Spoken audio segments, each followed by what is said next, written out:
नमस्कार साथियों, आप देख रहे हैं एआई ज्ञान लैब। आज हम इस पीडीएफ की सभी स्लाइड्स को एक एक करके विस्तार से समझेंगे। कृपया अंत तक जुड़े रहें और चैनल को सब्सक्राइब, लाइक और शेयर जरूर करें।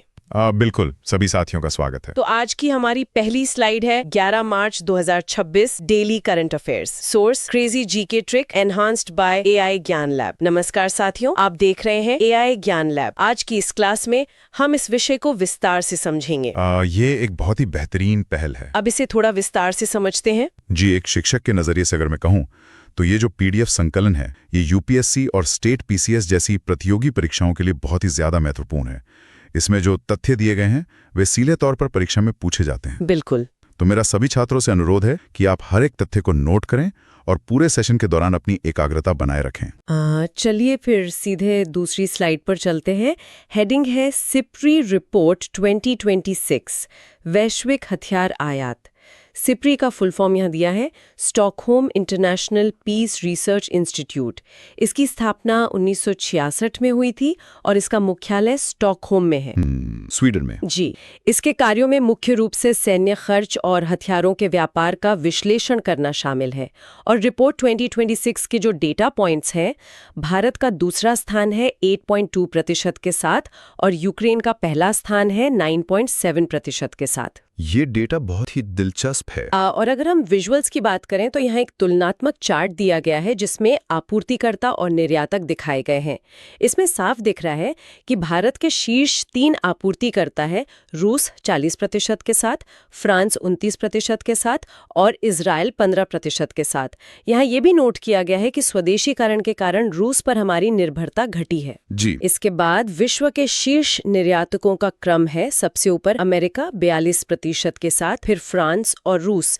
यहाँ एक नोट भी है कि सऊदी अरब तीसरे स्थान पर है आयात के मामले में। दाईं ओर एग्जाम रेलेवेंस, प्रैक्टिस एमसीक्यू और मेंस प्रैक्टिस के बिंदु दिए गए हैं।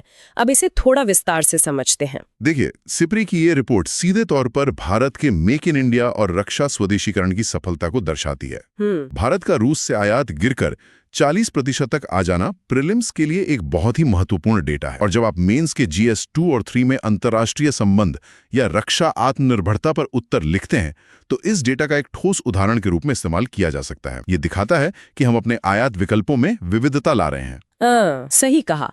अब हम स्लाइड 3 की ओर बढ़ते हैं। यहाँ हेडिंग है भारत में कार्यरत परमाणु ऊर्जा संयंत्र की पहली महिला प्रमुख। इनका नाम RM नचमई है।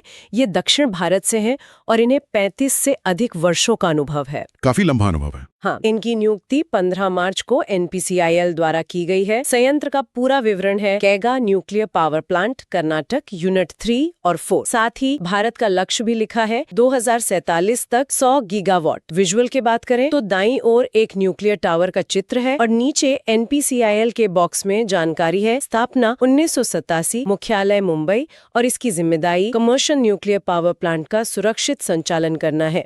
नीचे एग्जाम रेलेवेंस, MCQ और प्रैक्टिस क्वेश्चन दिए गए हैं। अब इसे थोड़ा विस्तार से समझते हैं। यह नियुक्ति भारत के 2047 तक 100 गीगावाट परमाणु ऊर्जा हासिल करने के लक्ष्य के लिए बहुत महत्वपूर्ण है। NPCIL हमारी ऊर्जा अवसंरचना यानी एनर्जी इंफ्रास्ट्रक्चर की रीढ़ है। बिल्कुल। और मेंस के नजरिए से देखें तो ये एक बेहतरीन केस स्टडी है। आप इसे GS 3 के ऊर्जा सुरक्षा वाले उत्तरों में या फिर महिला सशक्तिकरण के निबंधों में पिरो सकते हैं। ये दिखाता है कि कैसे महिलाएं विज्ञान और तकनीकी नेतृत्व में आगे आ रही हैं। हाँ, अब स्लाइड 4 पर चलते हैं। नेपाल के नए प्रधानमंत्री बालन शाह, इनका नाम पार्टी RSP है और चुनाव परिणाम में 165 डायरेक्ट सीटों में से 125 सीटें इन्होंने जीती हैं। यहाँ लिखा है कि इन्होंने KP शर्मा ओली को हराया है। इनकी विशेषता ये है कि ये मदेसी कम्युनिटी के पहले PM हैं। ये कूटनीतिक रूप से एक बड़ा बदलाव है। जी। यहाँ विजुअल में कुल सीटें 275 का एक फ्लो चार्ट है।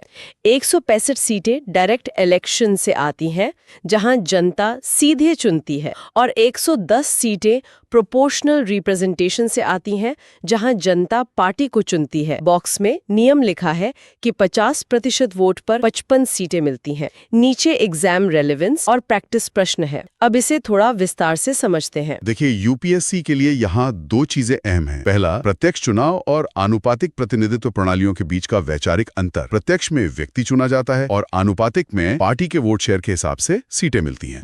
और दूसरा है मधेसी समुदाय। यह समुदाय नेपाल के तराई क्षेत्र में रहता है। भारत की नेबरहुड फर्स्ट नीति और दोनों देशों के बीच जो ऐतिहासिक रोटी बेटी का संबंध है, उसके परिप्रेक्ष्य में एक मधेसी नेता का प्रधानमंत्री बनना GS2 के लिए एक बहुत ही ज्वलंत मुद्दा है। अब स्लाइड 5 देखते हैं। भारतीय सेना के उप सेना प्रमुख यानी vice chief of army staff, सबसे ऊपर ऑफर ऑफ द डे दिया गया है। फिर नियुक्ति की जानकारी है, लेफ्टिनेंट जनरल धीरज सेठ, ये PP सिंह को रिप्लेस करेंगे। भारतीय सेना की स्थापना 1895 और मुख्यालय नई दिल्ली है। जी। विजुअल में एक बहुत ही स्पष्ट पदानुक्रम चार्ट है। सबसे ऊपर CDS जनरल अनिल चौहान है। इनके तहत थल सेना प्रमुख जनरल उपेंद्र द्विवेदी, नौसेना प्रमुख एडमिरल दिनेश कुमार त्रिपाठी और वायुसेना प्रमुख air chief marshal Amarpreet Singh के नाम है।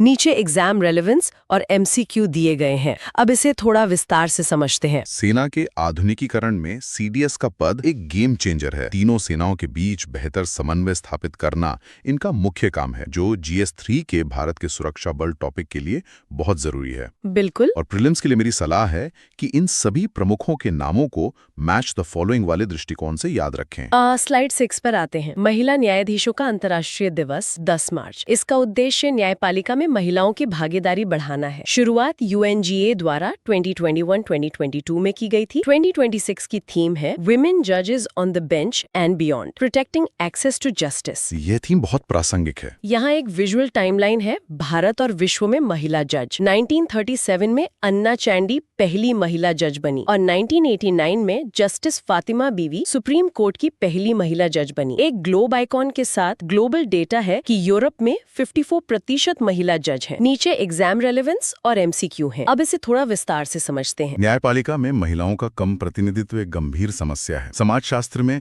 इसे ग्लास सीलिंग इफेक्ट कहते हैं, एक ऐसा अदृश्य बैरियर जो योग्य महिलाओं को शीर्ष पर पहुंचने से रोकता है।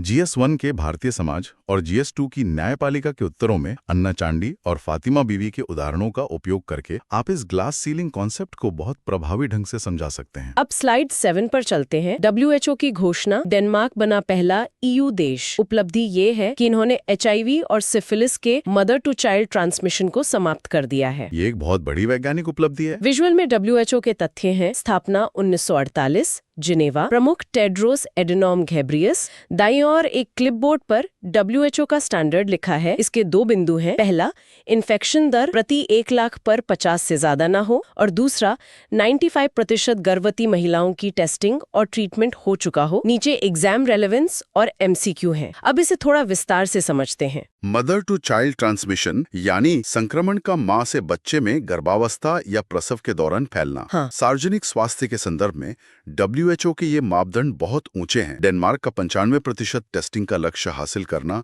GS2 के संचारी रोग नियंत्रण के लिए एक आदर्श मॉडल है। भारत जैसे देशों को अपनी सार्वजनिक स्वास्थ्य नीतियों में ऐसी ही सख्ती और ढांचागत मजबूती लानी होगी। स्लाइड 8, इंडियन रेलवे का शाइन एप्लीकेशन। इसे 8 मार्च के बाद लॉन्च किया गया है। उद्देश्य महिला कर्मचारियों को सशक्त बनाना और सेक्सुअल हैरासमेंट की शिकायतें दर्ज करना है। SHINE का फुल फॉर्म है sexual harassment incident notification for empowerment. ये फुल फॉर्म परीक्षा के लिए जरूरी है। विजुअल में दाईं ओर एक मोबाइल फोन का चित्र है। इसके अंदर कार्यप्रणाली लिखी है। यह HRMS पोर्टल से जुड़ा है। ऑनलाइन शिकायत दर्ज होती है, क्विक एक्शन लिया जाता है और ये विजिटर्स और स्टूडेंट्स के लिए भी उपलब्ध है। नीचे एग्जाम रेलेवेंस और MCQ है। अब इसे थोड़ा विस्तार से समझते हैं। यह ऐप पोशाक 2013 यानी कार्यस्थल पर महिलाओं के यौन उत्पीड़न से संरक्षण अधिनियम के वैचारिक आधार पर काम करता है। बिल्कुल। जब आप GS1 और 2 में कार्यस्थल पर महिलाओं की सुरक्षा या ई-गवर्नेंस पर उत्तर लिखें तो इस शाइन ऐप को एक बेस्ट प्रैक्टिस उदाहरण के तौर पर जरूर शामिल करें। यह तकनीक और सुरक्षा का एक बेहतरीन संगम है। स्लाइड 9 देखते हैं। अंतर्राष्ट्रीय मलेरिया सम्मेलन 2026 आयोजन 7 से 9 मार्च नई दिल्ली में हुआ। आयोजक NMR और ICMR है। उद्देश्य मलेरिया उन्मूलन पर चर्चा करना है। मलेरिया के बारे में सेक्शन में साइंस फैक्ट लिखा है। पैरासाइट का नाम प्लाज्मोडियम है और वेक्टर का नाम मादा एनाफ्लीज है। ये साइंस फैक्ट अक्सर छात्रों को कंफ्यूज करता है। विजुअल में दाईं ओर ICMR का बॉक्स है। 1911 में स्थापित नई दिल्ली मुख्यालय स्वास्थ्य मंत्रालय के अधीन मच्छर और एक टारगेट वाले चित्र के साथ लिखा है कि भारत का लक्ष्य 2030 तक मलेरिया मुक्त बनना है। नीचे एग्जाम रेलेवेंस और MCQs हैं। अब इसे थोड़ा विस्तार से समझते हैं। भारत के लिए 2030 का लक्ष्य एक बड़ी सार्वजनिक स्वास्थ्य चुनौती है। GS2 की नीतियों के विश्लेषण में इस सम्मेलन का जिक्र किया जा सकता है। और प्रीलिम्स के लिए याद रखें, परजीवी परजीवी यानी पैरासाइट बीमारी पैदा करता है जैसे प्लाज्मोडियम, और वाहक यानी वेक्टर उस बीमारी को फैलाता है जैसे मादा एनाफिलीज मच्छर। स्लाइड 10 पर आते हैं। निधन सैयद हबीबुल हसन हमीद, 85 वर्ष। ये एक पूर्व फुटबॉलर थे। इनकी विशेष उपलब्धि 1960 के रोम ओलंपिक में भाग लेना था। इनके क्लब्स के नाम भी यहाँ दिए गए हैं। जी, भारतीय फुटबॉल का वो एक स्वर्णिम दौर था। विजुअल्स में एक ट्रॉफी का चित्र है। दाईं और प्रमुख ट्रॉफियों की सूची है। Aga Khan cup, Mukherjee shield, DCM, Rovers cup और 1963 की संतोष ट्रॉफी। नीचे एग्जाम रेलेवेंस और MCQ दिए गए हैं। अब इसे थोड़ा विस्तार से समझते हैं। यहाँ से प्रीलिम्स में मैच द फॉलोइंग के सवाल बनते हैं। ट्रॉफियों के नाम दे के खेल पूछा जाता है। और अगर हम मेंस या निबंध की बात करें तो 1960 रोम ओलंपिक का ऐतिहासिक महत्व और भारत में फुटबॉल के विकास से जुड़ी चुनौतियों पर आप एक बहुत ही ठोस संदर्भ दे सकते हैं। स्लाइड 11, निर्भया निशा इनिशिएटिव। इसे केरल सरकार और पुलिस ने लॉन्च किया है। उद्देश्य रात में यात्रा करने वाली महिलाओं की सुरक्षा सुनिश्चित करना है। इसके मुख्य फीचर्स हैं हेल्पलाइन 112, पोल चेयर ऐप, पिंग पेट्रोलिंग और AI कैमरा व CCTV से निगरानी। तकनीक का ये उपयोग बहुत शानदार है। विजुअल में एक पुलिस बैज आइकॉन है। केरल बेसिक इन्फो बॉक्स में जानकारी है। राजधानी तिरुवनंतपुरम, CM और राज्यपाल के नाम और विधानसभा, राज्यसभा, लोकसभा सीटों की संख्या दी गई है। नीचे एग्जाम रेलेवेंस और MCQ है। अब इसे थोड़ा विस्तार से समझते हैं। देखिए, महिला सुरक्षा के लिए सिर्फ पारंपरिक गश्त काफी नहीं है। AI और CCTV जैसी तकनीक का इस्तेमाल समय की मांग है। मेंस के GS 1 और 2 में जब महिला सुरक्षा पर सवाल आए तो केरल के इस इनिशिएटिव को state level best practice model के रूप में जरूर लिखें। स्लाइड 12, पिछले दिन का क्विक रिवीजन। यहाँ 2 कॉलम्स में 10 बुलेट पॉइंट्स हैं। मैंने पढ़ देती हूँ। 1, ICC T20 WC से जुड़ी खबर। 2, मद्रास हाई कोर्ट के नए CJ। 3, CISF का स्थापना दिवस। 4, शिकागो अवार्ड। 5, F1 रेस का विजेता। 6, मे हेल्थ ऐप का लॉन्च। 7, लामेटिये अभ्यास का आयोजन। 8, ग्रीन अमोनिया मानक जारी होना। 9, लेजिम डांस का रिकॉर्ड। 10, KG जॉर्ज का निधन। अब इसे थोड़ा विस्तार से समझते हैं। रिवीजन किसी भी परीक्षा की जान होती है। ये जो वन लाइनर्स हैं, ये सीधे तौर पर प्रीलिम्स में तथ्य आधारित सवालों के रूप में आपके सामने आ जाते हैं, इसलिए इनका नियमित अभ्यास बहुत जरूरी है। स्लाइड 13, पिछले प्रश्नों के उत्तर और आज का प्रश्न। पिछले QOD के उत्तर है 1, मंदसौर की संधि 1818। 2, पहली जनगणना लॉर्ड मेयो 1872। 3, प्रेस का मुक्तिदाता सर चार्ल्स मेटकाफ। नीचे एक नोट भी दिया गया है। इतिहास के बहुत ही क्लासिक सवाल हैं। दाईं ओर लाल बॉक्स में आज के क्वेश्चन ऑफ द डे के 3 प्रश्न हैं। 1, एशियाई ओलंपिक परिषद अध्यक्ष कौन है? 2, आर्थिक स्वतंत्रता सूचकांक रैंक क्या है? 3, राम सुतार का क्षेत्र क्या था? आप सभी श्रोताओं से अनुरोध है कि कमेंट में इनके उत्तर जरूर दें। अब इसे थोड़ा विस्तार से समझते हैं। अगर हम इन ऐतिहासिक तथ्यों के बैकग्राउंड को देखें तो 1818 की मंदसौर संधि से मराठा शक्ति पर अंग्रेजों का नियंत्रण मजबूत हुआ। 1872 में मियो की जनगणना जनसांख्यिकी इतिहास का पहला प्रयास था और मेटकाफ ने 1835 में प्रेस से प्रतिबंध हटाए थे। ये तीनों तथ्य स्टेट PCS और UPSC प्रीलिम्स के लिए अत्यंत जरूरी हैं। अब हम अंतिम स्लाइड यानी स्लाइड 14 पर आ गए हैं। मैं इसे पढ़ देती हूँ। Thank you. सेशन पसंद आया हो तो लाइक और शेयर जरूर करें। अगर आपको इस स्लाइड डेक उपयोगी लगा हो तो इसे अपने दोस्तों के साथ शेयर करें। PDF चाहिए तो डिस्क्रिप्शन में दिए गए टेलीग्राम चैनल लिंक को ज्वाइन करें। याद रखें, रोज 15 मिनट का करंट अफेयर्स आपको टॉपर बना सकता है। अब इसे थोड़ा विस्तार से समझते हैं। यहाँ सबसे महत्वपूर्ण बात है निरंतरता।